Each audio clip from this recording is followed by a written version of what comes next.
नमस्कार, मैं हूं राहुल राजपूत और बुलेटिन की शुरुआत बड़ी खबर के साथ। आगरा से बड़ी खबर, गड्ढे में गिरकर बच्चे की मौत, मामले में कार्रवाई हुई है। तो बड़ी खबर आगरा से, गड्ढे में गिरकर बच्चे की मौत मामले में कार्रवाई। निर्माण कार्य में लगी कंपनी का मैनेजर गिरफ्तार। प्रत्युष शर्मा को पुलिस ने गिरफ्तार किया। जांच में भी लापरवाही से मौत की पुष्टि। 6 साल के मासूम की हुई थी गड्ढे में गिरकर मौत। इन गड्ढों को दुरुस्त करने के लिए क्षेत्रीय पार्षद शरद चौहान ने कुछ दिन पहले धरना प्रदर्शन भी किया था, बावजूद इसकी सुनवाई नहीं हुई थी। और इस बीच अगर इस गड्ढे को भर दिया जाता तो हादसा न होता, लेकिन संबंधित कंपनी की लापरवाही की वजह से मासूम की मौत हुई और इस पूरे मामले में कार्रवाई हुई है। तो आगरा से बड़ी खबर आपको इस वक्त की बता रहे हैं। जिस तरीके से निर्माण कार्य में कंपनी लगी, कंपनी का मैनेजर गिरफ्तार किया गया है। प्रत्युष शर्मा को पुलिस ने गिरफ्तार किया है। जांच में लापरवाही से मौत की पुष्टि हुई है। दरअसल 6 साल का मासूम इस गड्ढे में गिर गया था, जिससे उसकी मौत हुई। लोहा मंडी थाना क्षेत्र का ये मामला बताया जा रहा है।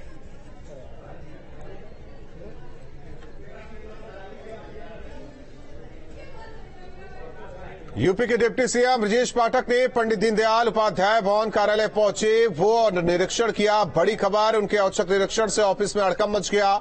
ऑफिस की गंदगी और फाइलों के बिखराव को देखकर डिप्टी सीएम बेहद नाराज दिखाई दिए। इस मौके पर डिप्टी सीएम ने संबंधित अधिकारियों को कड़े निर्देश भी जारी किए। तो अव्यवस्था देख भड़के डिप्टी सीएम ब्रजेश पाठक, तस्वीरें आपको दिखा रहे हैं। पंडित दीनदयाल उपाध्याय भवन कार्यालय का उन्होंने औचक निरीक्षण किया, गंदगी देखी। इसके अलावा फाइल इधर उधर फेंके हुए थे और ये भी कहा जा रहा है कि जो कर्मचारी थे, कुछ कर्मचारी आने वाली तारीखों को लेकर भी अपनी हाजिरी लगा चुके थे।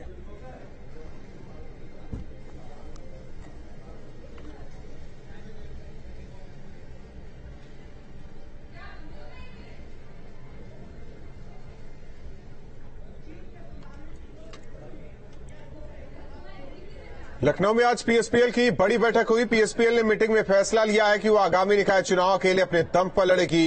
विधानसभा चुनाव के बाद से समाजवादी पार्टी और पीएसपीएल के बीच सब ठीक नहीं चल रहा है।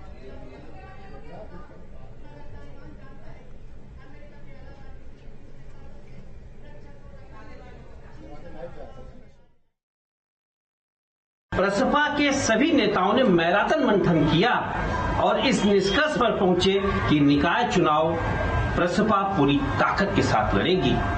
प्रसपा राम के नाम पर नफरत फैलाने की इजाजत किसी को नहीं देती। प्रसपा ने तय किया है कि प्रगतिशील समाजवाद और समावेशी राष्ट्रवाद के साथ जनता के दुख दर्द को स्वर देगी और एक बेहतर विकल्प बन के उभरेगी।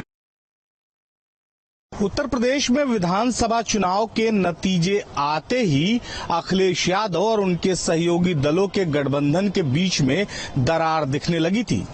लेकिन आज जब अखिलेश यादव ने एमएलसी पद के सभी 4 उम्मीदवारों का चयन समाजवादी पार्टी से किया तो तल्खियां और बढ़ गईं।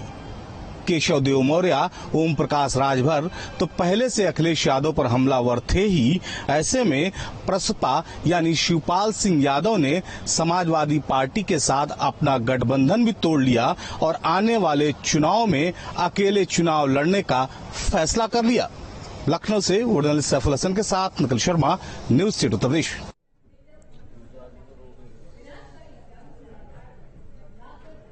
कानपुर हिंसा के बाद जब से पुलिस एक्शन में आई है, तब से लगातार बयानबाजी का दौर जारी है। कुछ पार्टी तो पत्थरबाजों के समर्थन में खड़ी दिखाई दे रही है।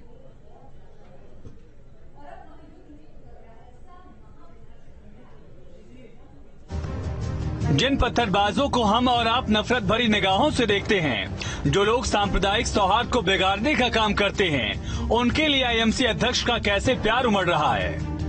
कानपुर हिंसा के बाद पुलिस की ओर से उपद्रवियों के पोस्टर जारी करने के बाद पत्थरबाजों के समर्थन में अलगाववादी गैंग उतर आया है। कानपुर हिंसा को शांत करने की कोशिश हो रही है, घाव को भरने का प्रयास चल रहा है। पुलिस सड़क पर शांति की कोशिश में जुटी है, लेकिन सुलगाने वालों को इसकी परवाह ही कहां। बुलडोजर अगर जज है तो फिर अदालतों को खत्म कर दीजिए। किसी ने जुर्म किया है उसके खिलाफ FIR होनी चाहिए, उसकी गिरफ्तारी होनी चाहिए, उसको जज के सामने पेश किया जाना चाहिए। कायदा ये है, संविधान ये कैसा है। बाकी किसी के खिलाफ कोई शिकायत आ गई, आपने मान लिया कि ये मुजरिम है और उसके घर पे बुलडोजर चला दिया, ये अन्याय है। समाजवादी पार्टी को पूरी घटना में साजिश की बू आती है। जो कार्रवाई है उसमें तमाम ऐसे लोग हैं जो ऐसा प्रतीत होता है कि वो संदिग्ध निर्दोष हैं, उनके खिलाफ कोई दंडात्मक कार्रवाई न हो, जो निर्दोष हो कोई दोषी बचे ना।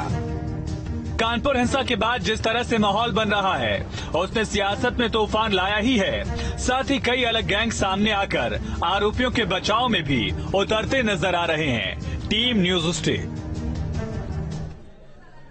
कानपुर हिंसा मामले पर समाजवादी पार्टी के 3 विधायक इरफान सोलंकी, अमिताभ वाजपेयी और हसन रूमी पुलिस कमिश्नर को ज्ञापन देने पहुंचे। एसपी विधायकों का आरोप है कि कानपुर हिंसा मामले में पुलिस एक तरफा कार्रवाई कर रही है। क्या बात नहीं समझ दूंगा, मैं सवाल करने वाला हूँ। विधायक जी किस क्यों हो रहा है ये माहौल, क्यों विधायक जी किन मुद्दों पे बात कर रहे हैं? क्या मुद्दा सिर्फ एक ही है कि माहौल बिगड़ा क्यों? पुलिस की फेलियर है, पुलिस की फेलियर है, पुलिस की कहीं न कहीं इंटेलिजेंस की फेलियर है, जिनकी वजह से आज हमारा कानपुर आग में आप आरोप मैं कानपुर का विधायक, मेरी जिम्मेदारी, ये मेरा शहर है, मैं इसको जलने नहीं दूंगा किसी भी कीमत पे।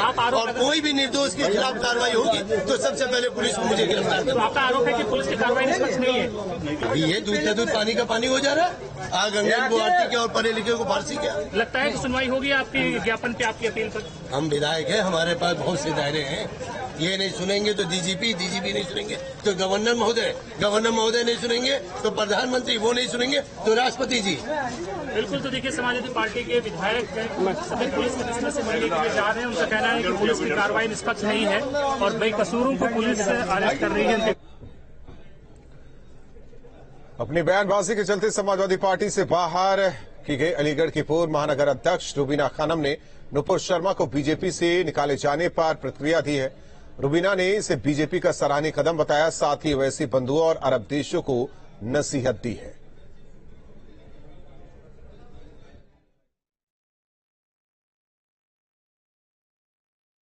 नुपुर शर्मा प्रकरण पर जिस तरह से ओवैसी साहब उछल कर सवाल जवाब कर रहे हैं, तो मैं ओवैसी साहब से यह पूछना चाहती हूं कि ओवैसी साहब, जब आपकी पार्टी के नेता और विधायक जब 100 करोड़ हिंदुओं की आस्थाओं का अपमान करते हैं, उनकी धार्मिक भावनाओं को भड़काने का काम करते हैं, तब आपने अपनी पार्टी के नेता पर अकबरुद्दीन ओवैसी पर कोई कार्रवाई की? उन्हें क्या पार्टी से निष्कासित किया? शायद इसलिए कि वो आपके भाई हैं। अरब देशों का जो आज हमारे देश पर उंगली उठाने का ये काम कर रहे हैं, ये उनका सेलेक्टिव अप्रोच है। फर्रुखाबाद में रैपिड एक्शन फोर्स के जवानों ने हर गली मोहल्ले, थाने, अस्पताल, पेट्रोल पंप पर भ्रमण किया। प्रशासनिक अधिकारियों, राजनीतिक लोगों से मुलाकात कर बैठक की। आरएफ के जवान अलीगढ़ से चलकर फर्रुखाबाद पहुंचे, चप्पे चप्पे पर नजर रख रहे हैं। दूसरी तरफ डीएमएसपी ने भी कलेक्ट्रेट के सभागार में सभी धर्म के धर्मगुरुओं के साथ बैठक कर जानकारी ली। अराजक तत्व की ओर से माहौल खराब करने की जानकारी होने पर तुरंत सूचना देने की बात कही है। फैमिलाइजेशन एक्सरसाइज में अलीगढ़ से यहाँ पे आए हुए हैं। यहाँ पे हमें डिस्ट्रिक्ट की मेन जो चीजें हैं, जैसे हॉस्पिटल हुआ, पेट्रोल पंप हुआ, विभिन्न थाने हुए, प्रधान कार्यालय हुए, सीओ लोग हुए, यहाँ के जो मेन इम्पोर्टेंट जो लोग हैं, डीएम साहब हुए, इन सबसे हमें मतलब मिलना है, इस एरिया को जानना है, क्योंकि ये एरिया हमारे एरिया ऑफ रिस्पॉन्सिबिलिटी में आता है, ताकि भविष्य में अगर यहाँ कुछ मतलब ऐसी सेंसिटिविटी पाई जाती तो हम लोग तुरंत एक्शन कर पाए। बड़ी खबर, बाराबंकी जेल प्रशासन पर बड़ी कार्रवाई हुई है। जिला कारागार अधीक्षक हरिबख्श सिंह निलंबित, वहीं उप कारापाल आशुतोष मिश्रा निलंबित, jail warder head Rajesh Bharati भी निलंबित।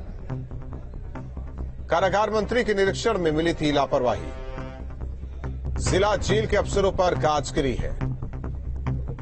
तो बड़ी खबर आपको इस वक्त की बता रहे हैं, जिस तरीके से जेल मंत्री ने निरीक्षण किया था जेल का, कई खामियां पाई गई, इसके बाद ये कार्रवाई की गई है।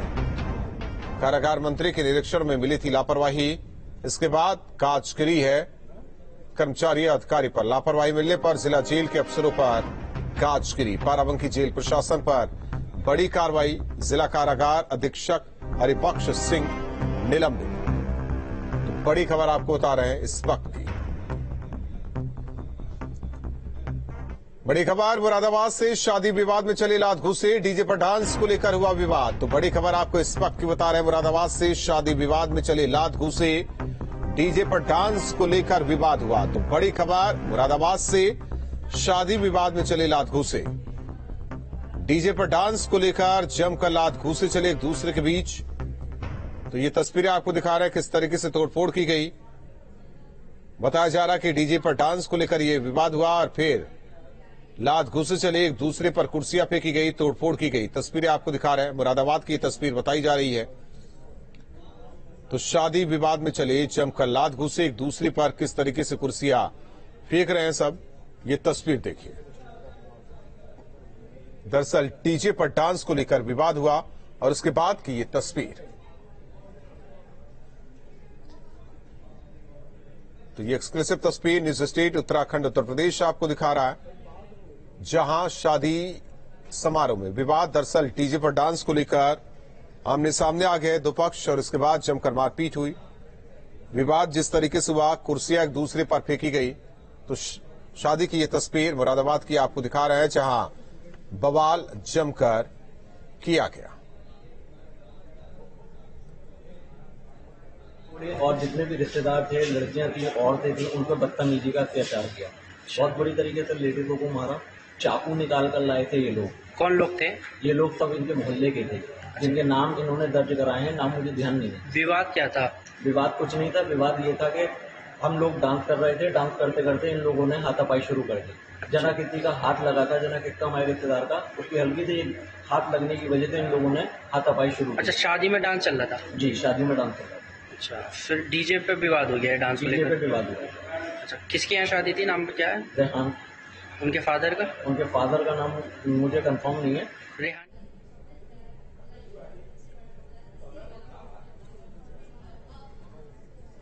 वाराणसी के ज्ञानवापी परिसर की वीडियोग्राफी और सर्वे का आदेश देने वाले सीनियर डिवीजन जज रवि कुमार दिवाकर की सुरक्षा बढ़ा दी गई है। उनके घर और कचहरी की सुरक्षा बढ़ाई गई है। तो वाराणसी से बड़ी खबर इस वक्त की आपको बता रहे हैं, एसीजेएम रवि दिवाकर की सुरक्षा बढ़ी, कचहरी और उनके घर की सुरक्षा बढ़ाई गई है। वाराणसी कचहरी परिसर से न्यूज स्टेट संवाददाता सुशांत मुखर्जी की रिपोर्ट देखिए।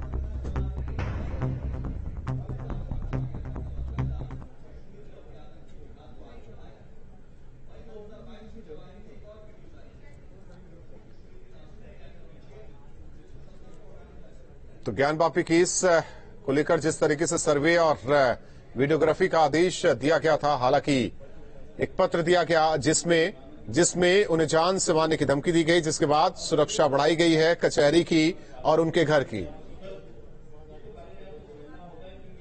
वाराणसी के ज्ञानवापी सिंगार जगोरी केस में जिस जज ने कोर्ट कमीशन का आदेश दिया वो थे सिविल कोर्ट के सीनियर डिवीजन जज रवि कुमार दिवाकर।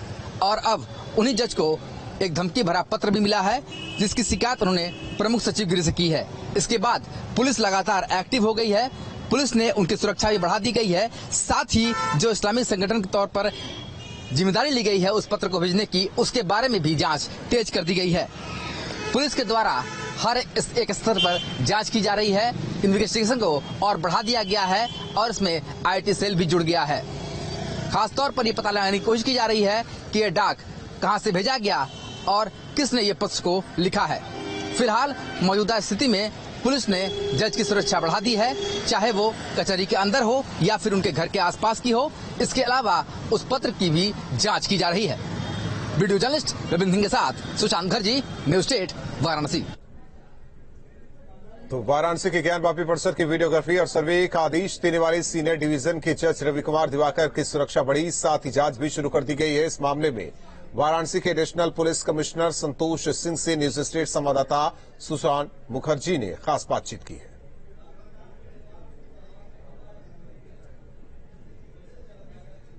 वाराणसी के civil court senior division Ravi Kumar Diwakar को जो धमकी मिली है उस पर पुलिस एक्टिव है और लगातार जांच के साथ साथ उनकी सुरक्षा की भी बंदोबस्त कर रही है। हमारे साथ बात करने के लिए संतोष सिंह जी है। संतोष जी, किस तरीके से आप लोग इसको ट्रेस कर रहे हैं, क्योंकि जो धमकी में पत्र मिला है उस पर एक संस्था का नाम दिया गया है और उनकी सुरक्षा के लिए क्या व्यापक इंतजाम किए गए हैं?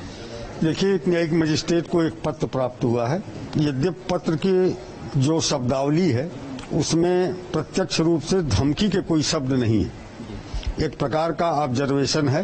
फिर भी बहुत गहनतापूर्वक डीसीपी बड़ौदा के द्वारा उस पूरे प्रकरण की छानबीन और जांच की जा रही है। जहां तक सुरक्षा का प्रश्न है, पर्याप्त सुरक्षा व्यवस्था सुनिश्चित कराई गई है मजिस्ट्रेट की और किसी तरह के भयभीत होने की कोई आवश्यकता नहीं है। हम लोग सजग और सतर्क हैं और सुनिश्चित करेंगे कि जो भी छानबीन के बाद तथ्य प्राप्त होते हैं उसके आधार पर वैधानिक कार्रवाई सुनिश्चित। कुछ ट्रेस हो पाया है, कहां से पत्र आया, किस तरह से यहां तक पहुंचा है, लिखने वाले को ने कुछ ट्रेस हो पाया? देखिए, उसमें एक संस्था का नाम दिया गया है, उसके आधार पर छानबीन की जा रही। जैसे ही छानबीन पूर्ण होगी इसमें हम आवश्यकता अनुसार वैधानिक कार्रवाई सुनिश्चित कराएंगे। तो वाराणसी में पुलिस लगातार इसको लेकर एक्टिव है। पुलिस का कहना है कि जांच हो रही है और जज की सुरक्षा के लिए भी पुख्ता इंतजाम किए गए हैं। वीडियो जर्नलिस्ट विपिन सिंह के साथ सुशांत मुखर्जी, न्यूज 8 वाराणसी। हापुड़ बारूद फैक्ट्री में हुए विस्फोट को लेकर एक वीडियो सामने आया है। दरअसल इस हादसे का ये वीडियो है।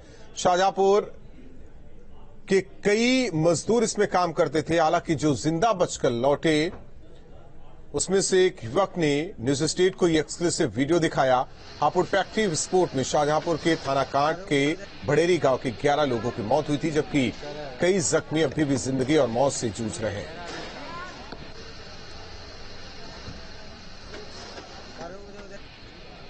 हापुड़ फैक्ट्री विस्फोट हादसे में जिन परिवारों ने अपनों को खोया है, ऐसे शाहजहांपुर के करीब 1 दर्जन परिवार हैं जिन्होंने अपनों को वहां पर खोया है। वो लोग हमारे साथ मौजूद हैं जिन्होंने अपनों को खोया है। इसके अलावा फैक्ट्री से जो लोग बचकर के आ गए हैं वो भी हमारे साथ मौजूद हैं। वो खुलासा भी करेंगे इस बात का कि वहां पर क्या कुछ ऐसा होता था और वो कैसे बचकर के आ गए। क्या नाम है आपका? सुजीत। सुजीत, क्या कहकर के ले जाया गया था तुम्हें वहां पर? पाउडर बना जा रहा है और खिलौने बन रहे हैं। वहाँ पे हमें मन नहीं लगा, बुखार आ गया था, तभी हम घर पे चले आए। 6 दिन काम किया, घर पे चले आए अपने। पाउडर और पटुक्का जो बन रहे थे, कारतूस, मसाला भरा जा रहा था उनमें। भाग आया मेरा बड़ा वाला भाई, अभी वहीं यही है। उसकी कैसी तबीयत है भाई की? उसके पैरों में देखो छाले पड़े हैं और देखो जख्म ज्यादा है, वही जख्म ठीक हो गया तब आएगा। अब देखो कैसा काम है। जो तुमने वहाँ पर काम किया था, कितने दिन काम किया था, कैसे करके काम करवाया जा रहा था वहाँ पर, जरा थोड़ा सा बताओ हम लोगों को। बंद करके काम किया जा रहा था वहाँ पे, फोन जमा कर लिए जा रहे थे, फोन किसी को लगाने नहीं दिया जा रहा था, बाहर भी नहीं निकलने दिया जा रहा था। एक लोग बाहर जाता था, वो बिहारी था, वही जाता था, सौदा ले आता था, फिर अंदर बंद कर दिया जाता था गेट। बस। कैमरामैन राजेश का साथ में रामलीला सक्सेना, न्यूज स्टेट, शाहजहांपुर। वहीं हापुड़ हादसे में यूपीएसआईडीसी के असिस्टेंट मैनेजर पर गंभीर आरोप लगा है। आरोप है कि मैनेजर ने रिश्वत लेकर फर्जी रिपोर्ट लगाई है। फैक्ट्री में अवैध रूप से चल रहे काम को छिपाने का भी आरोप है। इस मामले में धौलाना तहसीलदार ने केस दर्ज कराया है। फैक्ट्री में 4 जून को आग लगी थी, जिसमें कई लोगों की मौत हुई थी। असिस्टेंट मैनेजर धीरज मिश्रा है यूपीएसआईडीसी के, उनके खिलाफ ये तहरीर दी गई है और उनपे ये आरोप लगाए गए हैं कि जो रूही इंडस्ट्रीज में वहाँ पे इलेक्ट्रॉनिक गुड्स के नाम से जो मैन्युफैक्चरिंग हो रही थी, उस पे इन्होंने अनुचित लाभ प्राप्त करते हुए एक फर्जी रिपोर्ट लगाई और उसको जो वहाँ पे कार्य चल रहा था उसको इनके द्वारा छिपाया गया। इस तहरीर के आधार पे अभियोग पंजीकृत कर लिया गया है। खबर चंदौली से, जहां दर्दनाक घटना सामने आई। चंदौली के मुगलसराय इलाके में मकान की दीवार गिरने से 3 मजदूर दब गए। हादसे से इलाके में हड़कंप मच गया। सूचना पर पहुंची पुलिस और स्थानीय लोगों की मदद से रेस्क्यू कर सभी मजदूरों को बाहर निकाला गया। फिलहाल मजदूरों का वाराणसी ट्रॉमा सेंटर में इलाज चल रहा है, जिसमें 2 की हालत गंभीर है। वहीं पुलिस ने मामले की जांच शुरू कर दी है।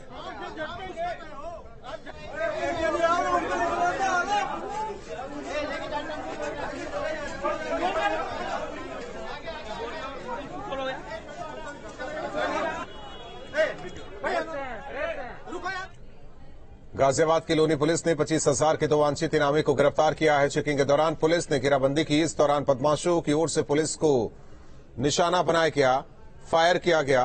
पुलिस की ओर से भी जवाबी कार्रवाई की गई। दोनों बदमाश पुलिस की गोली लगने से जख्मी हुए।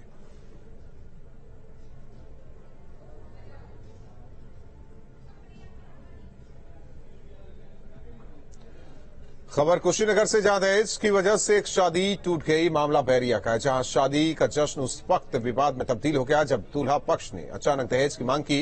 इसके बाद मामला थाने पहुंचा। दुल्हन को पूरे परिवार समेत थाने में धरना देना पड़ा। पीड़ित पक्ष का आरोप कि पहले ही 20 लाख रुपए बतौर दहेज दिए जा चुके थे, लेकिन बाद में 10 लाख की और मांग की गई।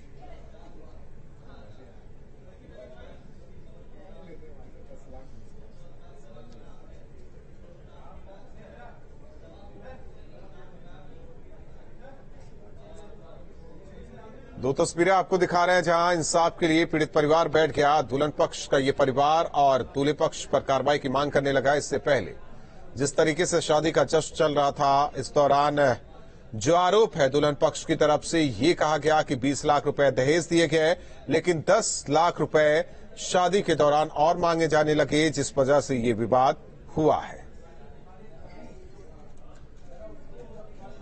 मुरादाबाद पुलिस ने एटीएम कार्ड बदलकर भोले भाले लोगों के खातों से पैसे निकालने वाले 2 शाती ठगों को भिलारी इलाके से गिरफ्तार किया है। पकड़े गए बदमाशों के पास से पुलिस टीम ने 20 एटीएम कार्ड, 7 आधार कार्ड, 6 मोबाइल और करीब 70,000 रुपए की नकदी और एक गाड़ी बरामद की है। आरोपी बिहार और हरियाणा के रहने वाले हैं। एसपी ग्रामीण ने प्रेस कॉन्फ्रेंस कर जानकारी दी।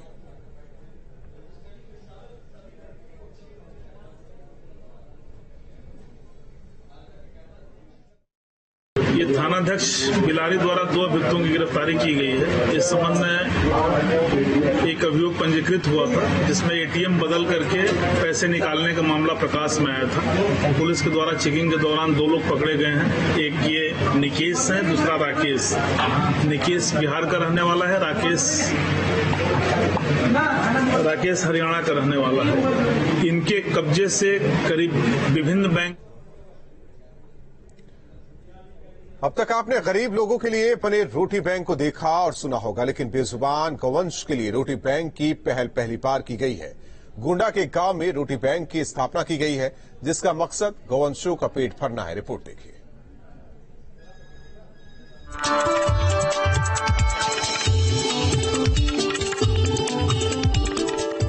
जो मांग कर खा ले उसे तो कोई भी रोटी दे सकता है, लेकिन जो बेजुबान है उनका पेट कौन भरेगा। गोंडा के मुजैना विकास खंड के रुद्रगढ़ नौशी गांव में ग्राम प्रधान ने गांव वालों के सहयोग से रोटी बैंक की स्थापना की है, जिसे गौ आश्रम केंद्र में रखी गई गायों को खिलाया जाता है। हमने ये काम शुरू किया है और हमारे गांव के सारे लोग बहुत खुश हैं इस काम से। हर कोई अपने घर से एक एक रोटी देने के लिए बिल्कुल उत्साहित है कि जैसे कोई आए तो जैसे फकीर पे नाम पर दिया जाता था, इसी तरह अब एक गाय के नाम पर एक रोटी प्रतिदिन एक घर से दिया जाना शुरू हो गया। 4था दिन है और लोगों को बड़ी खुशी हो रही है इस बात से। गांव में गठित एक टीम हर दिन दोपहर बाद गांव के हर घर बाल्टी लेकर जाती है, जिसमें गांव वाले एक रोटी डालते हैं। यही रोटी बैंक है। ये क्या चीज लाके डाली है अभी? रोटी। किस लिए डाली है? गौशाला के लिए। अच्छा, तो ये डेली रोटी डालती हैं? हाँ, डेली रोटी डालती हैं। गांव की इन्हीं रोटियों को गौशाला की गायों को खिलाया जाता है। गांव वालों के सहयोग से गौवंश का पेट भरता है। जिले के आला अधिकारी भी गांव के इस प्रयास की सराहना कर रहे हैं। उसमें है कि पहला रोटी हम जैसे माता को खिलाते हैं, उसी के तर्ज पर उन लोगों ने वो रोटी बैंक की स्थापना वहाँ पर कराई।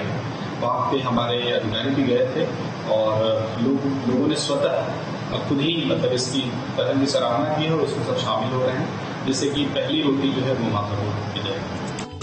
रुद्रगढ़ नौशी गांव का ये रोटी बैंक दूसरे गांव वालों के लिए मिसाल बन चुका है। चाहे मुस्लिम का घर हो या हिंदू का, हर घर से गौवंश के लिए रोटी जाती है। रोटी बैंक बना है। बेजुबानों को छत के साथ पेट भर भोजन भी मिल रहा है। चीन न्यूज स्टेट।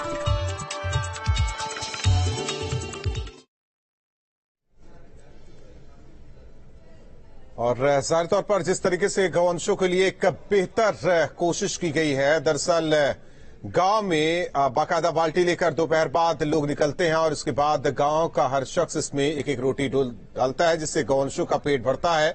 बढ़ते आगे, यूपीएससी टॉपर श्रुति शर्मा आज बिजनौर पहुंची। इस मौके पर श्रुति शर्मा ने बिजनौर डीएम उमेश कुमार से मुलाकात की।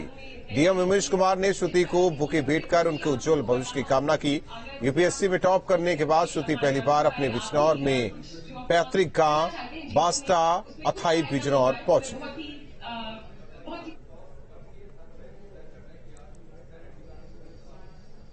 और रुकते हैं कुछ पलों के लिए।